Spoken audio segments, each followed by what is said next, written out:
Msemaji wa M23 Willy Ngoma auawa mashariki mwa DRC.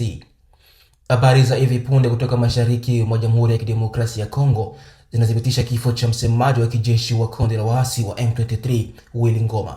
Willy Ngoma ameuawa katika shambulizi lililolenga ngome zao mchana wa leo Jumanne. Duru za kijeshi zinaarifu kuwa shambulizi hilo limetekelezwa kwa kutumia droni, ndege zisizo na rubani katika eneo la Rubaya jimboni Kivu Kaskazini. Shirika la habari la Reuters limenukuu vyanzo vitatu vya kijeshi ikiwa ni pamoja na afisa mwandamizi kutoka ndani ya kundi la M23 ambaye amethibitisha kupotea kwa kiongozi huyo. Willy Ngoma ambaye amekuwa uso na sauti ya harakati za kijeshi za M23 alikuwa amekumbwa na misukosuko kadhaa katika siku za hivi karibuni. Inaripotiwa wiki moja iliyopita Ngoma alinusurika katika mashambulizi mengine kadhaa ya droni yaliyofanywa na vikosi vya serikali ya DRC FARDC. Hata hivyo, shambulio la leo katika eneo la kimkakati la Rubaya limethibitisha safari yake.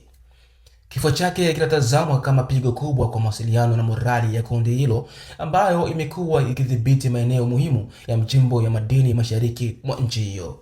Endelea kufuatilia TWM Media kwa taarifa zaidi na uchambuzi wa kina kuhusu athari za tukio hili katika usalama wa ukanda wa maziwa makuu. Mimi jina langu ni Tajiri wa Moyo na hii ni TWM Media.